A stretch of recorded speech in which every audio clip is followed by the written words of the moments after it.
Papo de Negócios e Franquias. Oi, gente, bem-vindo a mais um programa nosso, Papo de Negócio e Franquia. Hoje nós estamos aqui, eu e o Wagner, meu sócio aqui da Global, que em breve estará indo lá para os Estados Unidos, mudando definitivamente para cuidar da Global lá nos Estados Unidos, né, Wagner? Vamos lá, uma nova empreitada aí, segundo semestre, com novas e sensacionais emoções aí para nós. Muito bom, nós vamos continuar tocando aqui e hoje nós trouxemos o nosso grande amigo aí, Thomas Liu, que é o fundador e o CEO da Lig, que é um restaurante de comida chinesa, e nós vamos falar bastante sobre isso, sobre a história dele. O Thomas, ele é analista de sistema, trabalhou na indústria de transformação de plástico. Isso aí, depois ele vai contar a história que o pai dele foi um dos pioneiros aqui no Brasil disso. Ele fundou a Lig em 1992. Isso. E aí ele vai comentar durante aqui a nossa entrevista como é que foi a evolução no início com lojas próprias e só depois de algum tempo é que ele percebeu que tinha que franquear. Ele tem muita persistência, muito foco, como todo chinês, né? Trabalhador, tal, golfista de primeira, joga muito bem golfe, faz parte do nosso grupo de golfistas lá do franchise. E eu queria, antes de mais nada, comentar um pouquinho aqui sobre alimentação fora de casa, que a gente tem comentado com todo mundo que vem aqui, Claro. que é da área de alimentação, né? Esse setor é um setor que faturou 184 bilhões aqui no Brasil em 2016 e 34% dos brasileiros eles gastam com refeições fora de casa contra quase 50% dos americanos. Isso é a primeira coisa que chama um pouco a atenção. Por que nos Estados Unidos, bem mais gente do que no Brasil faz refeições fora de casa, no seu ponto de vista, Thomas? Primeiro, uma questão estrutural, né? O Brasil... todo mundo já sabe, não vou repetir, o Brasil tem condições que nós pagamos de imposto nesse país, como é administrado esses impostos, como que volta de retorno. O custo de alimentação é muito alto aqui. Então fica muito alto. Então o poder aquisitivo das pessoas também cai bastante. Diferente do americano. O americano, vamos dizer assim, uma classe C, D americana, é uma classe que tem uma estrutura por trás. Então ele tem direito a uma educação, tem direito à saúde, tem direito a comprar um carro, a comer fora de casa, comer fora de casa. Comida boa, né? Comida boa. Então eles têm uma estrutura muito diferente do nosso. Aliás, a gente não falou aqui, mas a classe C e D no Brasil, só 19% come fora de casa.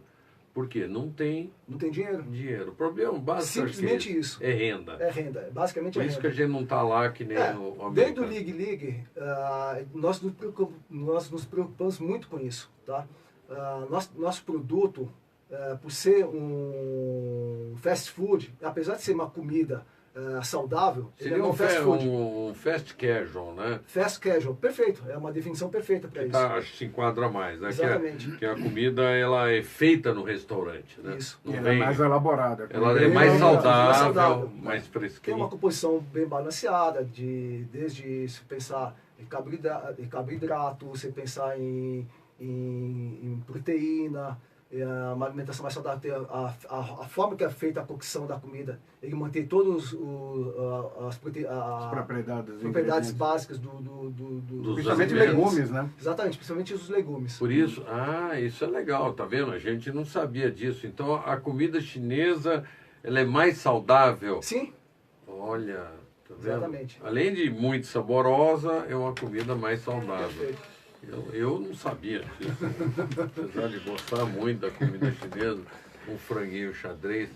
Mas você estava comentando com a gente antes de começar o programa sobre a história, né, da comida chinesa lá nos Estados Unidos e aqui no Brasil. Isso seria bem uma coisa diferente. interessante da gente conhecer. Isso é legal. Isso é Uma muito forma rápida de falar, Por que aqui não tem mais consumo de comida chinesa? eu fiz uma pesquisa há alguns anos atrás, posso falar o nome de um amigo meu também? Pode. O Robson Shiba também, que é do China Box, aí também deve ter feito essa pesquisa também. Lógico. A gente chegou a uma conclusão que os números mostraram que a comida chinesa do Brasil, de cada 10 pessoas que você conhece, uma come ou já provou comida chinesa. Diferente de pizza, sanduíche, que são 9 pessoas que já comeram, hambúrguer principalmente, são 9 pessoas que comeram ou comem. Eu não sabia que a proporção era tão pequena. É muito grande a diferença. O gap é muito 10% grande. das pessoas comem comida chinesa? No Brasil, a comida chinesa é uma coisa muito nova ainda. Apesar de ter entrado no Brasil na década de 60, início da década de 60, é uma coisa muito nova. Se você comparar com os Estados Unidos,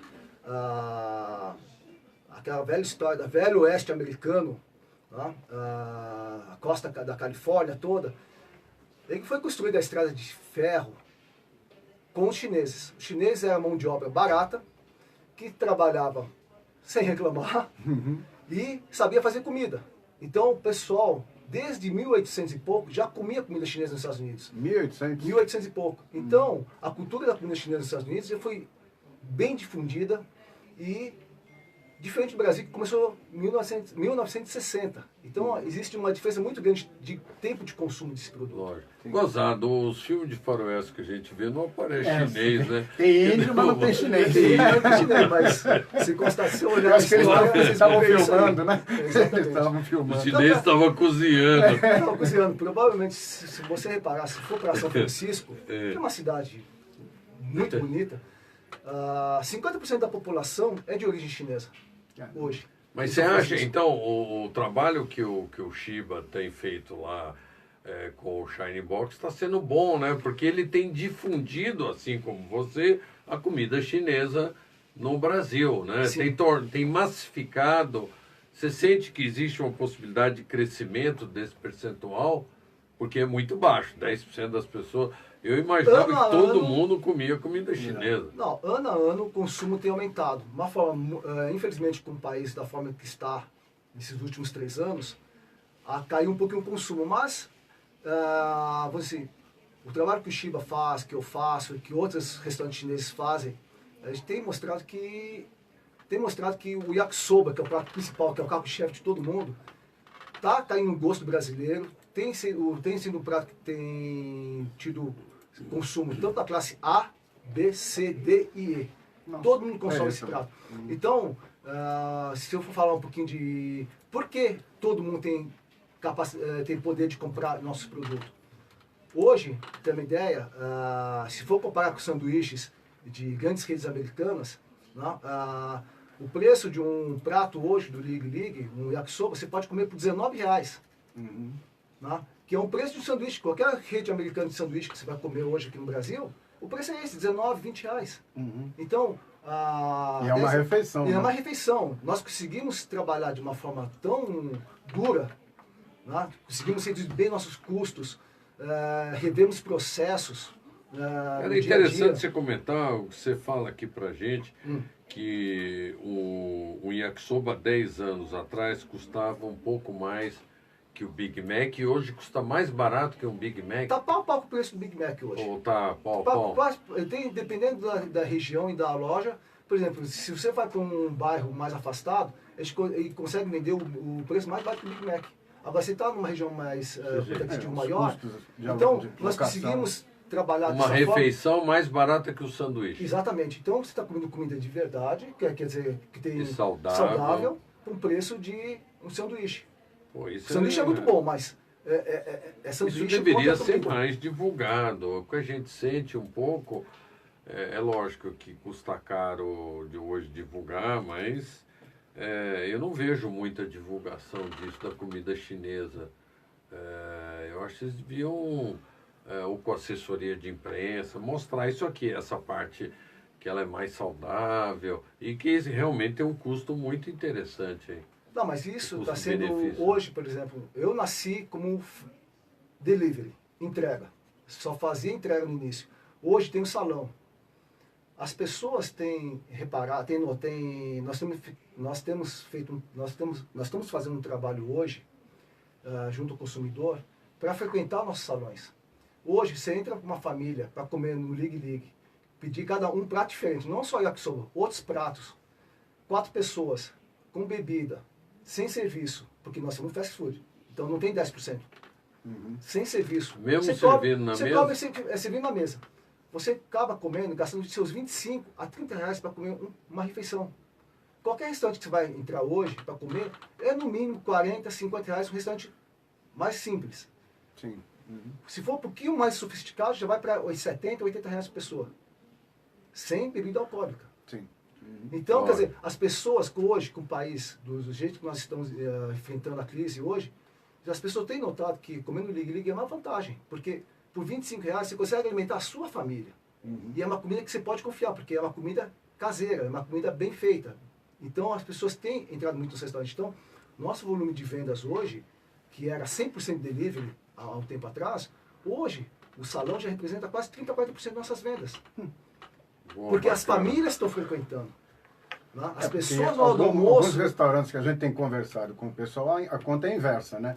30%, 40% agora está chegando o delivery, porque tem o iFood, Perfeito. tem outros aplicativos, Perfeito. então está crescendo dentro de uma Exatamente. outra realidade, né? Então, mas eu nasci delivery. Tá? Então hoje... Você é o contrário, agora está crescendo Meu o delivery salão. continua crescendo, meu volume de delivery continua crescendo, apesar daqui, vou falar um pouquinho sobre de números, ano passado, a pesquisa que foi feita que nós participamos da pesquisa Lá do Food grupo Service Brasil, daquele grupo Food Service Brasil, do João lá Isso, na BF, isso, da BF, do João Batista, João Batista, nosso amigo, nosso amigão. do Rei do Mate. Exatamente. Muito bom, faz um fez belo uma pesquisa trabalho. muito boa e mostrou na ramo de alimentação, na parte de comida asiática, comida chinesa, o mercado ano passado teve uma retração de 6% de faturamento. E ano passado, nós, dentro do Ligue tivemos 7,6% de crescimento. Que beleza. Então o gap entre a queda e o crescimento foi de quase 13%. Pô, que Conseguimos maravilha. fazer isso ano passado. Ano passado, a Ligue, apesar de toda a crise, com um mercado muito ruim, muito pessimista, conseguimos todos os franqueados passar pela crise sem fazer dívidas, pagando suas contas, tendo um crescimento de mais de 7% Pô, de parabéns. faturamento e com uma vantagem, mais 7% de crescimento, mas por quê? Baixamos nossos preços, ganhamos escala e conseguimos baixar custos de mercadoria. Nosso CMV de comida chinesa, asiática, Qual que está é o em seu? torno de 27, 28% o CMV deles. Que O meu bom, CMV tá bom. está abaixo de 25%. Caramba. Pô, abaixo de 25%. 25%. Então nós fizemos um trabalho. Bastante trabalhamos, difícil. então, quer dizer, foi feito um trabalho, não foi milagre, foi um trabalho feito. Contenção de custo, melhoria de capacitação de pessoas trabalhando com a gente, melhorando os canais de distribuição. Quer dizer, hoje, quando eu abri o Ligue, nós trabalhamos somente com delivery por telefone. Né? Depois, há uma coisa de balcão, take-out, que nós chamamos. O pessoal vai Sim. no balcão, faz a compra do balcão e retira. Começando com uma mesinha, 2 mesinhas, começando a aumentar a mesa. E o mercado foi melhorando. De repente apareceu um negócio chamado pedido via web. Pedidos online. Tivemos que desenvolver um site, desenvolver todo, uma Aplicativo, plataforma. você tem aplicativo? Nós temos um aplicativo que começa a vender. E de repente entrou um caminhão na nossa frente, que é o iFood. No início até, eles sabem da minha história, o pessoal do iFood sabe da história, eu fui contra, como todos, acho que todos os franqueadores, todos os restaurantes foram contra o iFood. Que era um custo É adicional. um custo adicional. E hoje Não teve. todo mundo faz parte do jogo, porque ele é um player do mercado, ele é um Lógico. grande player do mercado e estamos trabalhando com ele. Então, quer dizer, hoje, para tocar um negócio, você tem que saber tocar, saber ter bons atendentes para atender bem na loja, atender bem o salão, tem que saber falar no telefone, tem que saber pegar o pedido via web, do seu site, tem que saber fazer uma boa comunicação através dos canais sociais com o consumidor, falar a língua dele Tem que e ter uma falar comida boa. comida boa. Não, isso é E tem então, que entregar rápido. entregar rápido também. E trabalhar com, Mas com deixa os parceiros deixa também. eu te perguntar, eu queria que você contasse um pouquinho da sua história, que tem uma história muito bonita por trás. Eu achava que você era chinês e Não, você sou chinês. brasileiro. Sou brasileiro. Mas conta um pouquinho Nasci aqui do da lado. sua história, do seu pai, que eu acho que isso é bacana, porque a gente aí começa a entender tudo de onde veio, né? Tá. Eu sou persistente porque isso eu aprendi com meu pai.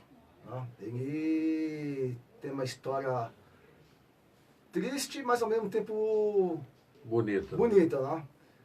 Ele, na China, na época da guerra, meu pai era nacionalista, ele é do Isso foi em partido 50... 1950, mais aproximadamente.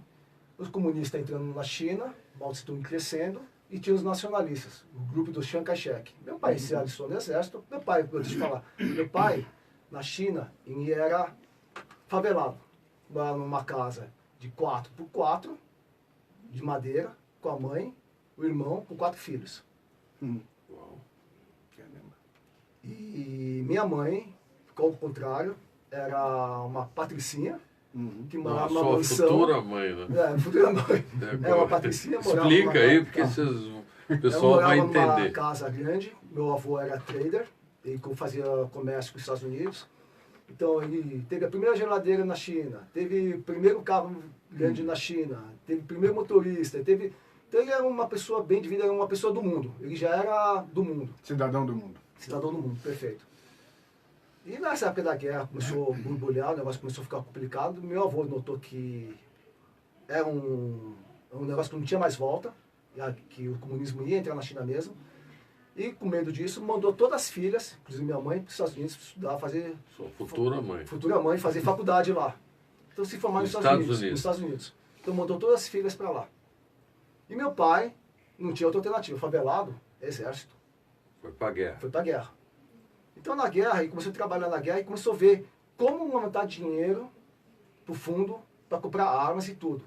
Então ele começou a trabalhar com isso aí, começou a negociar tudo que é mercadoria, tudo que é arma, fazer isso aí, e começou a entender de comércio. Foi aí que começou a virar comerciante. Começou a negociar. Então, como ele começou a negociar rápido, em época de guerra, suas patentes sobem muito rápido.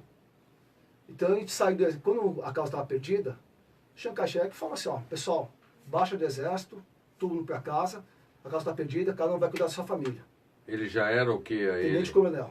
Tenente. Ele saiu como tenente-coronel do exército.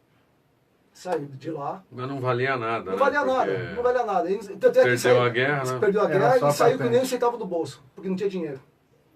Então ele não ganhou nada, só ganhou experiência de comerciante. Ok. Bom, mas saiu vivo da guerra, Saiu- já é uma grande coisa. Com Pô. certeza. Mas a parte triste dessa história toda é que, como eles eram favelados, ele tinha que optar de fazer alguma coisa na vida dele. E a família apoiou ele nesse momento e falou, filho, você sai daqui, vai para outro país, corre atrás da tua namorada, que você quer namorar, que é a minha mãe, porque namorava de longe.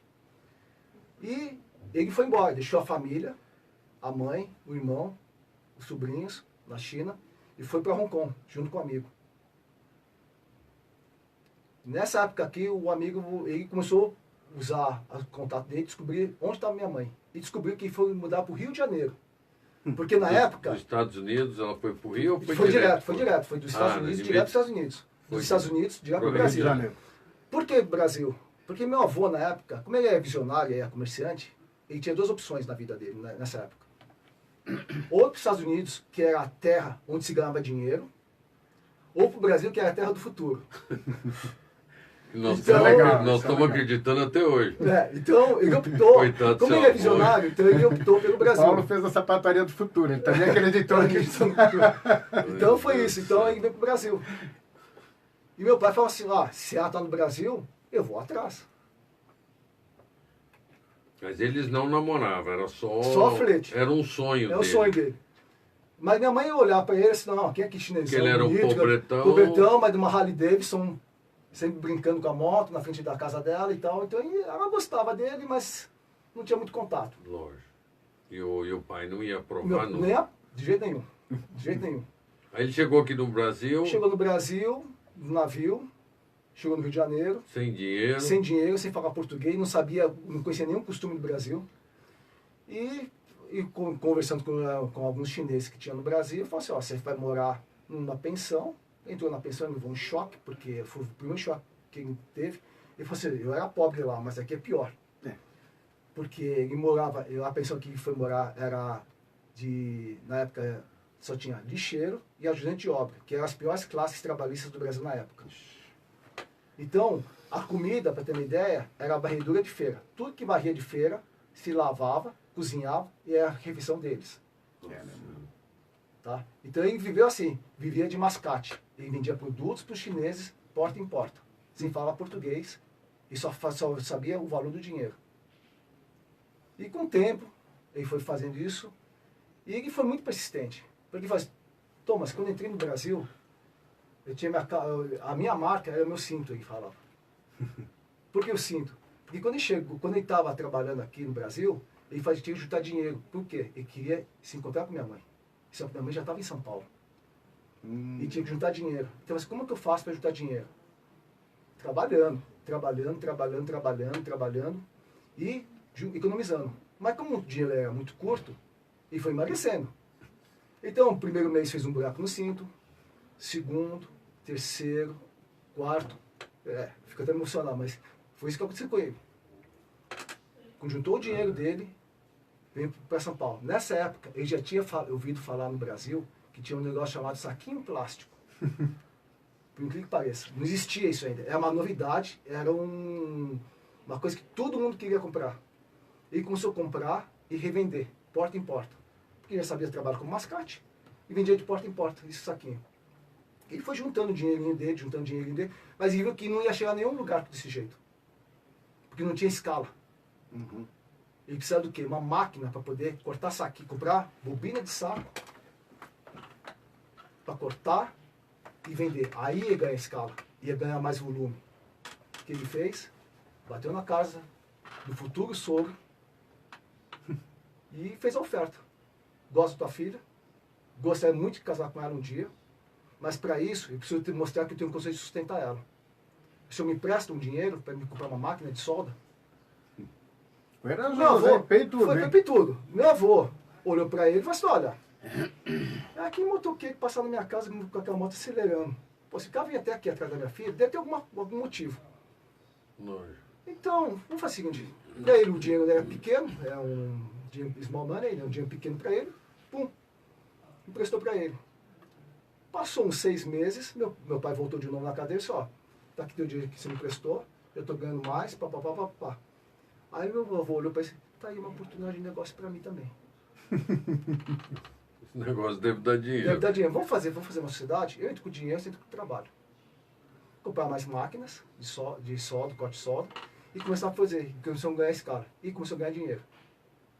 Começou a ganhar dinheiro, até montar uma central de distribuição. E comprava muita bobina, e virou o maior comprador de bobina de plástico do Brasil. Nossa. De São Paulo, na época só tinha em São Paulo. E começou a cortar. Ele comprava tudo à vista e pagava à vista, tudo à vista. Então o pessoal gostava de vender para ele. Então ele aprendeu a ser comerciante. E ele sabia distribuir, sabia vender. Então ele ganhou escala muito rápido. E com isso meu avô falou assim, vamos comprar uma coisa, vou comprar uma máquina. Extrusora, Uma né? extrusora, pronto. Comprou uma extrusora. Ele pesquisou, comprou uma extrusora, veio para o Brasil. Ele com Jacques da ITAP. Não sei se alguém da família do Jacques vai ouvir essa história, mas que é um judeu extremamente inteligente que fez a ITAP, que foi uma das melhores indústrias do Brasil. Os dois compraram essa máquina em conjunto. Na Barra Funda, na Rua dos Italianos. Uau! Fizeram essa fábrica, que montaram a primeira fábrica de plástico extrusora do Brasil. Primeira fábrica. Primeira extrusora do Brasil. Foi aí que você trabalhou lá nessa fábrica? Não. Aí ele começou a vida dele. Foi aí que casou com minha mãe. Realizou o sonho dele. Sonho dele. Ele realizou porque ele conseguiu ganhar na vida, chegou com uma mão na frente, outra atrás, conseguiu construir, fez a indústria dele. Uma história muito bonita. Tá, então ele fez isso aí, então ele conseguiu casar com minha mãe. Então o objetivo dele, ele foi persistente, ele trabalhou e conquistou o que ele queria. E como é que você entrou E eu mais uma coisa que eu achava que...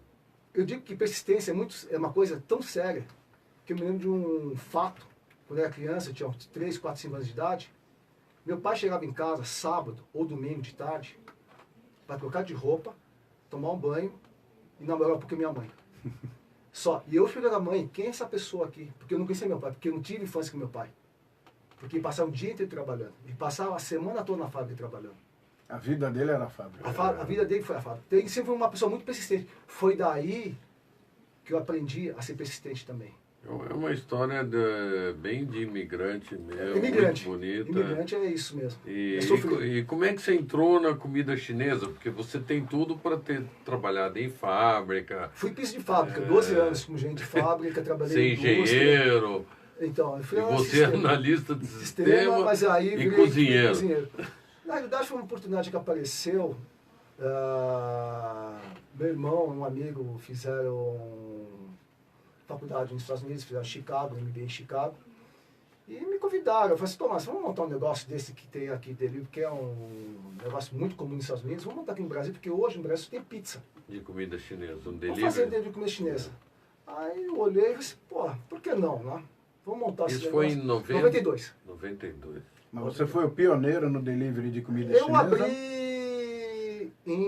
eu comecei em janeiro de 92, eu abri a primeira loja em junho de 92. Tá?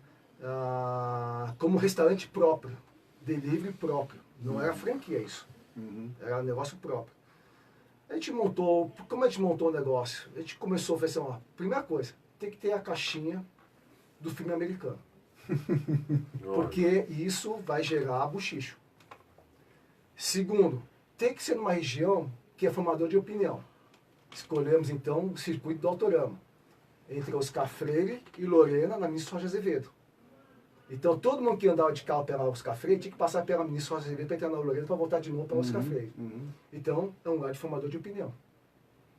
Então foi aí que a gente começou o nosso negócio. Deu certo, tão certo que a primeira loja, que a gente abriu a segunda, a terceira, a quarta, Tudo a próprio. quinta, tudo próprio. Em questão de 2 anos, nós tínhamos mais de 10 lojas. Caramba. Em 2 anos. Com o próprio capital, a gente foi abrindo as lojas. Depois do terceiro, quarto ano, quando vimos que eu estava crescendo nessa velocidade e o Robson estava crescendo nessa velocidade, eu vi que ele estava fazendo franquia. Aí foi aí que optamos trabalhar com franquia. Quando você começou com franquia? Foi em 95, mais ou menos. 95. 3 anos depois. 3 anos depois. E O Robson daí- começou em 92 também, então, quer dizer, ele já começou com franquia. Uhum. E eu comecei com Olha. loja própria. Culturas diferentes. Sim. Japoneses vão trabalhar em conjunto, chineses vão trabalhar sozinho. É cultural isso, não tem, não tá no sangue, infelizmente, é assim que funciona. Então, depois que a gente entendeu, a gente mudou o conceito do nosso negócio. E hoje vocês estão com quantas lojas? Então, estamos com 30 e poucas lojas, 32 lojas hoje. Uhum. Como é que você vê o ano de 2017 e como é que você está vendo 2018 e 2019? Como é que você está Então, vendo esses momentos? aí? 2017 a gente foi um ano difícil, como eu já falei, nós tivemos um crescimento bom de Você mais de trabalha com 7%. produtos importados? Você trabalha com salmão, Não, esses ingredientes assim Não, mais a pesados? única coisa importante que nós temos é a nossa embalagem. Porque a embalagem para alimentação, a caixinha, então nós importamos o papel junto com o meu fornecedor, nós importamos o papel que é próprio para alimentação, dentro das normas sanitárias brasileiras, Vem da onde? dos Estados Unidos. Nossa Uau. embalagem vem dos Estados Unidos, o papel. E nós processamos aqui na indústria brasileira. O resto do mercado faz isso também ou só Hoje você? acho que o mercado está começando a tender a comprar papel de fora e fazer aqui no Brasil também. Acho que ainda não, mas a tendência natural vai ser essa. Porque hoje eu estou comprando papel americano, mas provavelmente mais alguns anos eu vou começar a comprar papel chinês. Infelizmente o chinês está vendendo tudo. O chinês está fazendo Lógico, tudo. né? Você demorou, hein, ô É, Thomas? diz que Deus fez o mundo em 7 Bom, dias, né? Daí pra frente foi o chinês. Foi o chinês que fez essa. Então provavelmente vai ter que mudar, mas o único produto importado que nós temos hoje é esse. E 2018, então, como é que está sendo para você? Olha, a gente está muito tranquilo de dizer que a gente está conseguindo manter a rentabilidade das lojas. A nossa escala, a nossa venda está crescente, com uma projeção acima de 10% em relação ao ano passado. Né? Graças ao trabalho que temos feito muito em mídia social, hoje, felizmente, essa mídia social é um canal Muito forte. muito né? forte, tem que saber trabalhar, tem que estar muito bem estruturado para poder trabalhar, também pode dar o saber conversar com o público, porque esse público, de novo, hoje, só um dado de números para facilitar como funciona o nosso mercado, é tão complexo, como nós estamos analisando o nosso mercado hoje, público acima de 40 anos é telefone. Pessoal de 35 anos para baixo é aplicativo. Então, você tem que saber conversar com esse público, tem que ter uma forma de falar com esse público, tem que ter uma forma de falar com esse público, e outro público também. Tem que saber, então você tem que misturar tudo, mas tem que falar com todos e sempre mantendo o mesmo comunicação visual, produtos, mas a forma, o approach, a forma que você chega na pessoa e conversa tem que ser diferente. Então, hoje, você tem que saber lidar com todos os teus públicos, com todo o público e todas as classes sociais. E é isso que a gente faz hoje. E esse trabalho a gente levou muito a sério há 2 anos atrás. Nós estruturamos e criamos uma situação para que a gente conseguisse conversar com todos os públicos sem criar nenhum tipo de atrito. E isso foi, acho que, a fórmula certa para poder passar o 2017, ter um bom crescimento, está tendo um bom crescimento em 2018. 2019, eu digo para você, eu não sei. Mas é aquela velha história que todo mundo fala. Vão depender do que vai acontecer com o país, de situação política, econômica. Não, vamos trabalhar, pessoal. Dá muito trabalho trabalhar. Faz brincadeira que eu falo isso para todo mundo. Mas é cansativo, jeito, né? Mas você tem que fazer todo dia. É acordar cedo, ficar com o corpo em dia, para ter a cabeça em dia, para poder fazer as coisas. Isso eu aprendi com o golfe. Se você não está fisicamente bem, mentalmente bem, você nunca vai ser um bom jogador. No trabalho, a mesma coisa. Se você não estiver bem fisicamente, não estiver bem mentalmente, você não vai render também. Os seus franqueados, você tem algum produto ou insumo que você fornece para eles? Ou eles compram tudo no mercado? Fala um pouquinho como é que funciona o teu sistema. Hoje, muitas empresas de grande porte trabalham com central de distribuição. Sim. Para mim, hoje, e não compensa ainda, porque eu não tenho essa escala que eles têm. Certo? Então, eu prefiro, hoje, a opção é um misto de fornecedor homologado e compra local. Você divide. Por exemplo, verdura. Verdura você vai comprar no Ceasa, ou no mercado, por exemplo, em São Paulo, ou no Ceasa, ou no mercado central. Então, qual a melhor opção que você tem para o franqueado? E o resto, por exemplo, embalagem. Eu importo papel, tem uma empresa que faz as embalagens para mim, e o melhor custo é dele. Eu pago o mercado a cada 2, 3 meses, e o nosso preço sempre está abaixo do que o mercado tem para oferecer para mim. Então, a gente monitora. Nem sempre a gente pode ter o melhor preço, porque não adianta falar, eu não vou contar com 1.500 gráficas que existem no Brasil. Vou contar com umas 10 melhores. Você tem uma ideia do número de itens que o franqueado tem que administrar entre comprar, estocar na loja? É grande ou não? Se eu te falar, que você vai achar até estranho, mas a gente não administra mais que 100 itens. Nossa. É pouco mesmo. É pouco. A gente conseguiu otimizar isso de uma forma que todos os itens, por exemplo... São intercambiáveis. Exatamente, perfeito. Então, a gente consegue administrar isso bem. E a grande vantagem, por que nós conseguimos ter um CMV tão baixo? Porque nós trabalhamos com produto somente vendido, a gente não cozinha nada, é tudo feito na hora. Então você não tem perda de isso produto. É bom. Então você não tem perda nenhuma de produto. Então você sabe que uma segunda-feira, na hora do almoço, você vai vender 200 yakisobas. Se não for 200, é 180, 220. Então você tem a matéria-prima pronta para isso. O número flutua, mas Você tem uma curva ABC de... Sim. Qual yakisoba é campeão de venda. Quantos por cento representa o yakisoba? Mais ou menos, né? Vou dar um número monstro. 60%. Caramba. Nossa, meu Deus, 60% das vendas é yakisoba. Eu gosto do yakisoba. O pessoal gosta de yakisoba. O seu yakisoba também é bem feito, né? Não, o yakisoba é bom. Não, mas esse número acho que não foge, nenhum restaurante chinês não vai fugir muito disso, não. Tá? A yakisoba com suas variações. Com camarão, só de carne, só de legumes, vai variando. E o ticket médio seu hoje está em que faixa? Está em torno de 44, 45 reais. É bom. É bom o ticket médio. É bom. O almoço é mais baixo, jantar mais forte. De novo, final de semana, em casa, a família. você não vai economizar, você vai pedir para tua família. Então você vai gastar um pouquinho mais. É um lazer gastronômico, né? Hoje, comer fora virou um lazer, virou um programa de família. Sim. Isso a gente Isso eu acho já que todo vem mundo defendendo. Então, isso é uma vantagem que nós temos hoje pra gente. Então a gente tem tratado muito bem o cliente na loja, dando alguns mimos para eles, dando algumas vantagens de prato. Qual a vantagem que tem que dar? Eu vou dar o pulo do gato. O segredo é fazer o seu dinheiro render mais. Você tem um valor X no bolso. Sim. Você tem que alimentar a tua família. Então você tem que alimentar essa família, você tem que, Com ele aquele tem que dinheiro. sentir que o dinheiro dele tem valor dentro do teu estabelecimento. É. E isso foi que fez com que aumentasse nossa venda, ganhasse escala. Agora, você começou como delivery e aí evoluiu para salão junto com delivery, né? Essa é a tendência do teu negócio Sim. para um novo franqueado. É um salão para quantos lugares? Depende do ponto? Depende do ponto, depende do seu ponto. Hoje eu tenho salão para 40 pessoas, tenho salão para 80 pessoas. 80 pessoas. 80 pessoas. E enche. E o, Ainda quantos, eu tive que e girar o às vezes, salão muitas vezes até. tá representando 50%? Não chega? Hoje, 35 para 40% é salão. E 60%? 65% é entrega aí. Hoje investimento numa franquia tua para montar uma franquia delivery e uma com salão. Não, Você tem um modelo único ou tem mais de um modelo? Eu tenho um modelo único, mas que a gente pode flexibilizar. Se eu quiser só delivery, eu posso. Eu tenho uma loja em Assis que é só delivery, é só salão. Uau. Só Porque salão. fica dentro do mercado. Porque Assis é uma cidade pequena. Ah, tá. Então, o supermercado Ou é é o shopping take-out center ou- da cidade. É o shopping center da cidade. Então tem uma praça de alimentação que toda a cidade frequenta.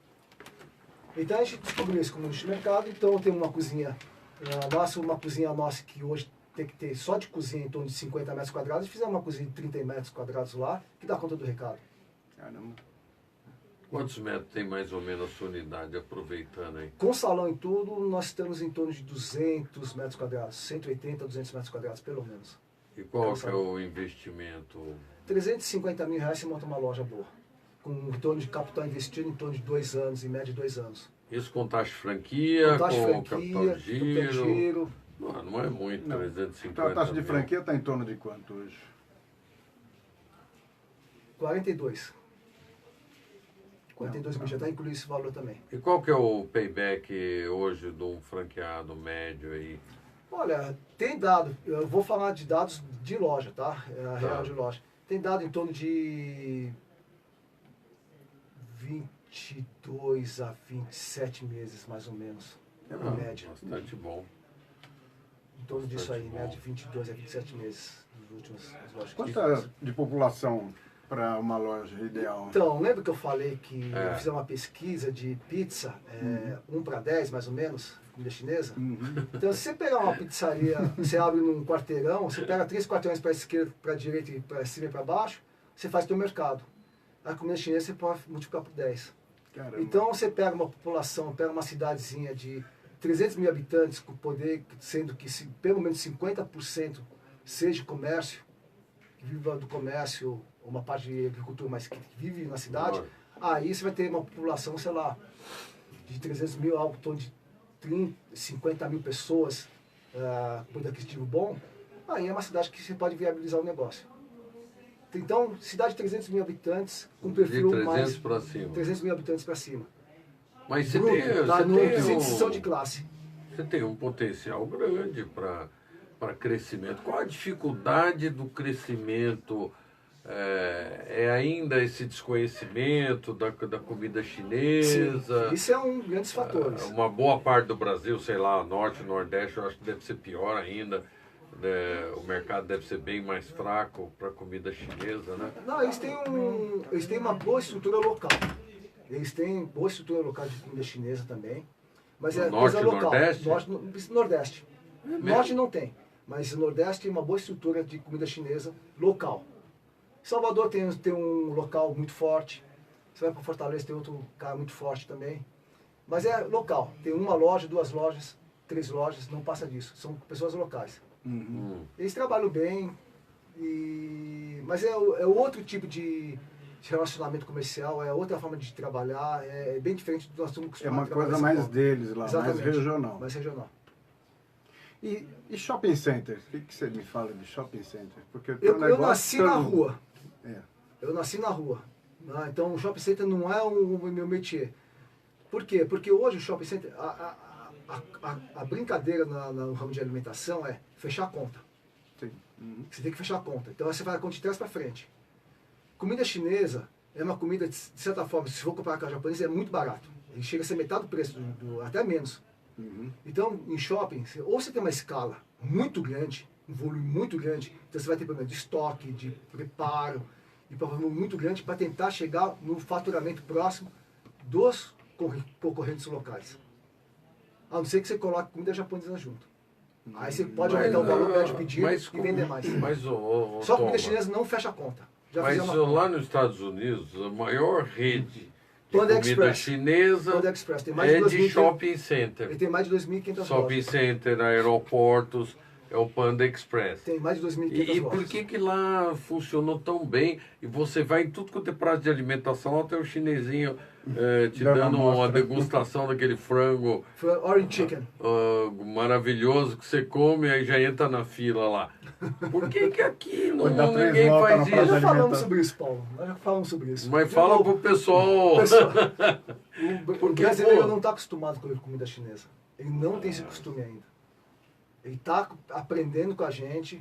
Eu acho que Nos você últimos devia anos nós ir para temos trabalhado. shopping e fazer degustação, porque aquilo é impossível a pessoa não O comer. preço que nós temos que vender a comida chinesa vai ficar muito caro. O consumo médio de uma comida chinesa para fazer volume, tem que ser, a pessoa tem que gastar pelo menos R$30 para compensar ter uma loja no shopping. Você tem que ter um volume de pessoas que gastam R$30 todo dia aqui no shopping. Olha, Aí você consegue fechar a conta.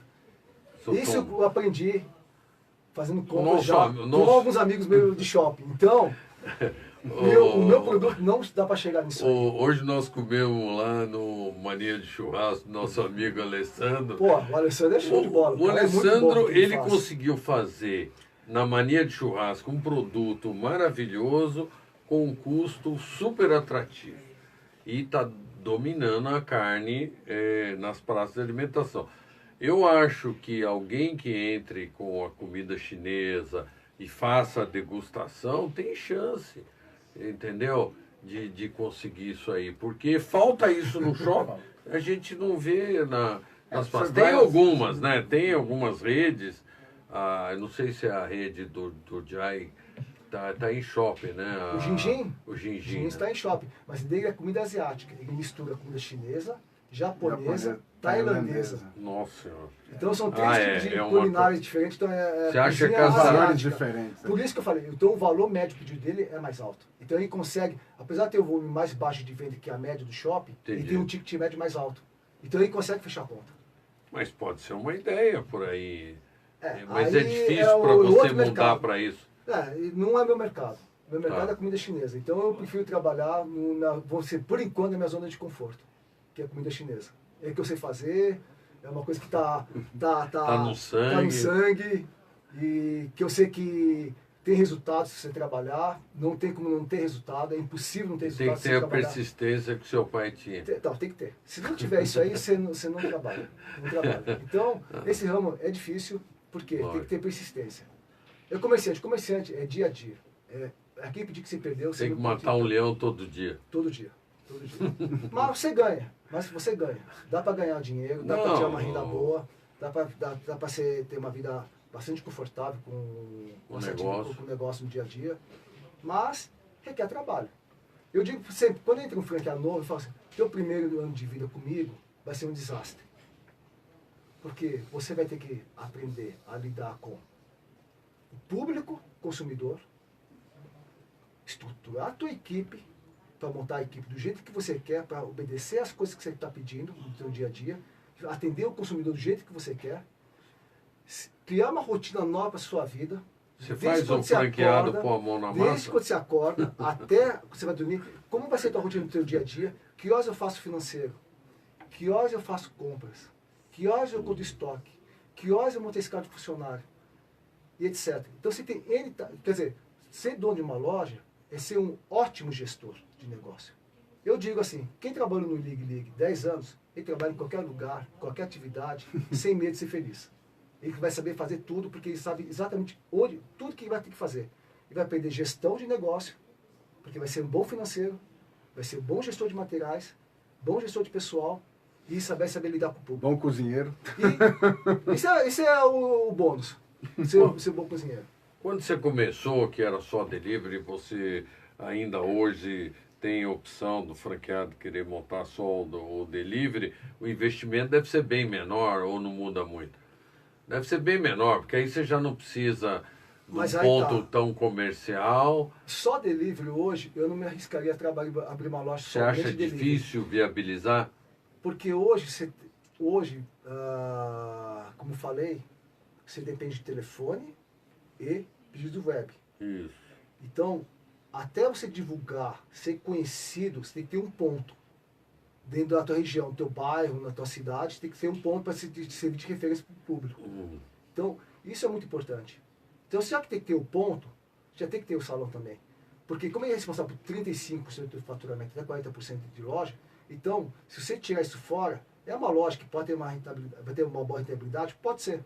Mas a taxa de retorno do investimento vai ser muito maior que os 2 anos que eu te falei. É mesmo? Porque o investimento é em que faixa? Porque você vai economizar as cadeiras. Mesa e cadeira que você vai economizar. É muito então, pouco, é pouca né? coisa. Então, entendi. então O investimento é próximo. Próximo. Então não compensa. Mas então, uma pizzaria, por isso que talvez aí esteja uma das dificuldades. Você monta uma pizzaria de delivery só entre 150 e 180 mil aí que a gente andou. No caso da pizzaria, você tem uma diferença substancial. Metade do valor. Eu não sei se aí é porque você não consegue baixar esse... Se é questão aí de você ter um serviço de atendimento. Para você atender a legislação brasileira, você tem que ter N coisas bem estruturadas. Desde controle de temperatura de geladeiras, de freezer, temperatura de ambiente, make table, a mesa de preparo, pista fria, fogão, sistema de controle desde hoje, no restaurante, é gestão de um negócio grande. Você tem que ter escala, não sei se você sabe, mas até escala de limpeza de caixa d'água tem que ter. Limpeza de caixa d'água, limpeza de esgoto.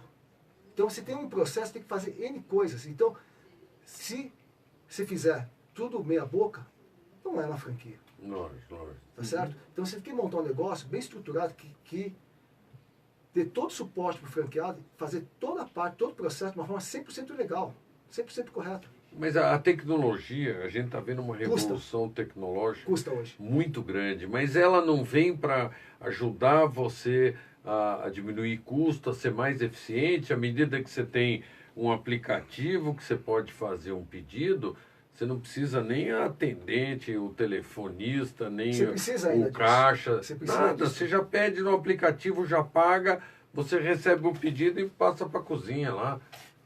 Aliás, o pedido já cai na cozinha. Sim, já cai na cozinha direto.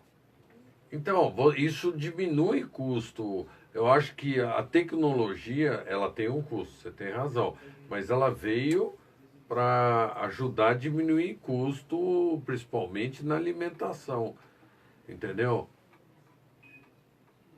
Ou estou falando besteira? Não, isso é tudo. Não, isso aqui ajudou muito. Não, isso ajudou muito, mas existe muita falha de sistema ainda. No processo todo, com o sistema instalado, você tem muito falha de processo aí. Porque nós estamos achando, por exemplo, que a figura do caixa vai desaparecer rapidamente do mercado. Paulo, de novo. A figura do garçom vai desaparecer. Estamos no Brasil. A internet cai, por incrível que pareça, a internet cai, teu pedido web cai. Quando volta, ele cospe pedido, um atrás do outro. 20 pedidos, já está atrasado mais de meia hora na cozinha, que o cliente já está esperando. Nós estamos no Brasil porque o seu avô preferiu vir para o Brasil do que ir para os Estados Unidos. Põe a culpa nele. Então, eu não tenho culpa disso. Tecnologia tem essas falhas. Obviamente que existe correções para isso, existe. Então você tem que ter uma segunda internet. Porque se um backup de uma internet de uma cai, você tem que ter um segundo backup. Quer dizer, você tem N coisas que tem que ser adaptadas aqui no país. De repente, o sistema que eu tenho de pedidos não se conversa direito com o sistema de pedidos de um pedido de um Aplicativo. provedor web, de um aplicativo web, que em algum momento ele pode dar erro de comunicação. Quer dizer, tem N problemas que você precisa de uma pessoa física lá para resolver esses problemas e ligar para o cliente e falar assim, ó, desculpa, deu um problema técnico aqui, nós estamos que entregar o pedido do senhor está atrasado em 45 minutos, pedindo 1 milhão de desculpa, estamos entregando o pedido para o senhor. Se o senhor quer receber o pedido, vai de graça hoje.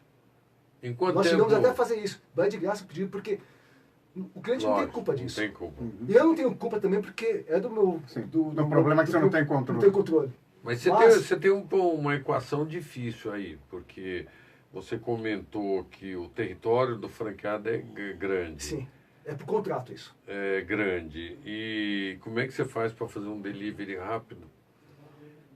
Aí é uma incoerência, cara. Não, porque eu já tenho a conta feita. Hoje, eu nasci delivery. É. Então eu sei que... Em quanto tempo você entrega? Eu vou falar assim, eu vou falar Tô pra ali você. na Vila Olímpia. Eu vou falar tecnicamente como funciona isso. É. Tecnicamente. Quando o cliente liga, quer fazer pedido com você, ele está sentindo uma coisa chamada fome. A fome é dividida em 2 fases. A fome com prazer e a fome por necessidade fisiológica.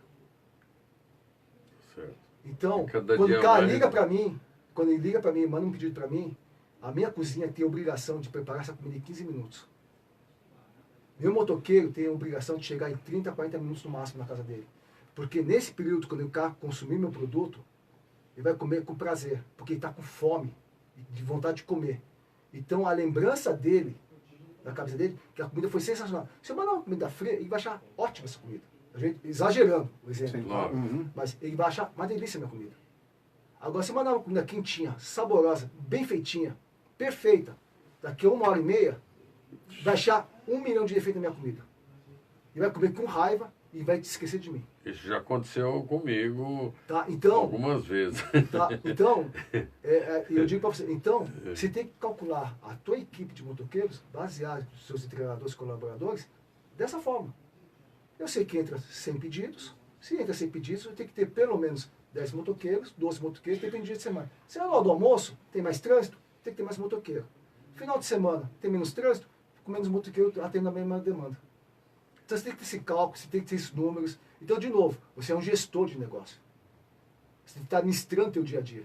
Então tem que olhar dia a dia, turno a turno, como é que funciona a tua escala. Quais são os seus principais desafios como franqueador, ô, Thomas? Hoje é tentar crescer. Mas de uma forma, eu não tenho pressa de botar franqueado para dentro. Eu quero procurar pessoas que sejam gestores, que saibam trabalhar, que entendam o conceito do meu negócio, que me ajudem a crescer junto. Porque, de novo, uma franquia só cresce se tiver franqueados com vontade de fazer as coisas comprometidos no seu dia a dia. Isso eu aprendi. Então, eu não tenho ânsia de botar franqueado para dentro. Eu tenho vontade de ter franqueados bons que queiram brigar comigo ombro a ombro. Que me liguem, me xinguem e falem, Thomas, tá muito ruim isso aqui, vamos fazer isso aqui melhor, vamos caprichar, vamos organizar as coisas. Procurando o meu objetivo de fazer um bom serviço para o consumidor. Então, é crescer. O Wagner ia até perguntar aqui. Tem algumas perguntas dos nossos ouvintes aí. Dentro disso que você está falando, qual é a dificuldade para uma expansão mais agressiva, além de você ter franqueados comprometidos? Qual que você vê os desafios? Uma loja, para amadurecer hoje, precisa no mínimo, se o cara é comerciante, a pessoa que entrar for um comerciante, ele precisa de pelo menos 6 meses para se adaptar ao negócio. Nessa fase de adaptação, o custo dele é alto e o meu custo é alto. Qual é a verba de publicidade inicial? R$30 mil. E mesmo assim demora 6 meses? 6 meses. Porque, de novo, você tem que criar um costume. Comida chinesa, você tem que criar o costume da pessoa do bairro comprar de você. Pizza é impulso. Eu achei que com isso diminuísse o tempo. Uma verba bem razoável. Eu abri uma loja há pouco tempo atrás. Esse é o primeiro mês de operação dele. Ele já chegou no ponto de equilíbrio. Já está no ponto de equilíbrio. Já está faturando já no ponto de equilíbrio. Já é o primeiro mês. Então isso quer dizer o quê? Ele não precisa pegar o dinheiro no bolso e botar no capital de giro da empresa. Talvez ele esteja ainda pagando alguma coisa de investimento de obra, Sim, porque de equipamento, parcelou. essas coisas parcelado.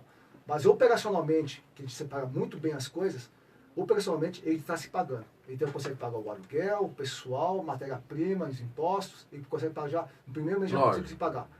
Mas foi um trabalho muito agressivo que fizemos na região. Trabalho pesado, ele topou esse desafio. Bacana. É um trabalho grande. Tanto é que eu trabalhei com 2, 3 pessoas da minha equipe junto com ele na loja, ficamos 10 dias com ele, só trabalhando nisso aí. Legal. Mais nada. Com a agência, mais minha equipe, ficamos junto com ele. Então foi um plano audacioso que funcionou. De repente demos sorte na região, mas nem sempre dá essa sorte. Você tem franqueados múltiplos? Eu tenho um único franqueado que tem 2 lojas, hoje tinha 3 e vendeu uma agora para uma terceira pessoa, e tinha 2 lojas e tem restaurante japonês. Não franquia. Ah, entendi. E tem um restaurante Tem japonês. outros Tem negócios outros de negócios alimentação. também. É. E quantas franquias você é sócio e quantas Eu você tenho 2 tem? lojas. É importante ter loja para sentir exatamente como que é o dia a dia do franqueado. Então o que ele passa, eu passo. Não tenho privilégio nenhum, compro o mesmo preço que eles, pago o mesmo preço que eles, meu pessoal é o mesmo custo, meu mão de obra é a mesma coisa. Então, é o dia a dia que eu vejo. Se falo que a rentabilidade está ruim e eu vejo minha rentabilidade, eu falo assim, não, tem coisa errada. Então, por isso que eu falo, o suporte que você dá para o franqueado, o que é suporte para mim? Suporte não é fazer uma visita de médico, falar, o senhor está bem, está com uma aparência boa e virar as costas e vai embora. Suporte é você ver como está a situação do franqueado. Ele atrasou um fornecedor, eu já estou sabendo. Qualquer fornecedor que atrasa, eu estou sabendo que os fornecedores me avisam. Mesma hora, vai um supervisor nosso, vai na loja do franqueado, analisa os números dele, tenta entender onde ele está errando. Normalmente, os erros são bobos, pontuais, tipo, gastou mais na pessoa física que na jurídica e descapitalizou um pouquinho o capital de giro dele. Esse é o mais comum. Misturou, cara. Misturou o caixa. Esse é o mais comum. Mas, como a gente pega, isso é que nem dor de dente, financeiro é que nem dor de dente. Você pega no início, o tratamento é rápido e indolor. Você pega no meio do caminho, o tratamento é caro, custoso e dói muito no bolso. Então é isso que a gente faz no dia a dia. Então, a gestão do negócio com o franqueado é estar junto ombro a ombro com ele e fazer com que ele trabalhe da forma correta. Nosso papel é botar ele sempre na linha do trilho. Só isso. Porque ele tem que saber. Quem soa a camiseta, eu falo, quem soa a camiseta no dia a dia é o franqueado. Quanto tempo é o seu treinamento do franqueado antes de abrir? Bom, na loja você falou que pode ser uns 10 dias, mais ou menos. Depende. Cada franqueado. Depende, de novo, não é numa entrevista, num processo de seleção, que você acaba conhecendo as pessoas de verdade. Você conhece ele depois que você assina o contrato. Infelizmente é assim que funciona a vida. Então, a pessoa pode se mostrar muito rápido comercialmente, mas na hora de executar, ele é outra pessoa. Ele é muito mais teórico do que prático. Então depende de cada pessoa. Treinamento nosso, operacional, gira em torno de 30 dias. Na operação de uma loja de verdade.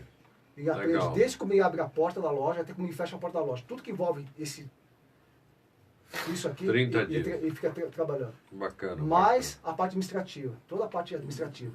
Como se compra, de quem compra, como calcula o rendimento do lote, toda a parte de materiais. Como fazer gestão financeira, desde quanto você pagar, quanto você receber, o que é um fluxo de caixa, como que se analisa, como faz projeções, tudo isso é feito. Depois aprende a mexer com o pessoal. Pega desde o dissídio da categoria, analisa junto com o franqueado, como a gente trabalha dentro das normas, porque eu faço questão absoluta, tu não paga 100%, qualquer funcionário que seja 100% registrado, tudo certinho como manda a lei. Não interessa se é motoqueiro, se é atendente, se é cozinheiro, todo mundo é registrado certinho. Então, tem que saber como é que funciona a legislação, quais são as brechas que permitem que você possa trabalhar de uma forma mais flexível, dentro da lei, e trabalhe. Então, tanto é que nossos processos trabalhistas hoje, dentro do Big é perto de zero. Muito bom. Essa mudança na legislação trouxe algum benefício? Não, porque a gente facilitou o trabalho para motoqueiro, para períodos de pico. O nosso número de processos trabalhistas dentro da rede é muito baixo. É muito baixo mesmo. A rotatividade é alta. De qualquer ramo de comércio, a rotatividade é alta. A alimentação é alta. Mas o nível de processo trabalhista é perto de zero, posso dizer para você. Agora, eu não entendo, uma coisa que eu vejo lá nos Estados Unidos muito forte é os franqueados terem mais de uma marca, né? O cara, ele é multimarca, ele monta um negócio no shopping ou na rua, aí ele quer montar um outro restaurante, um é comida chinesa, outro é steakhouse.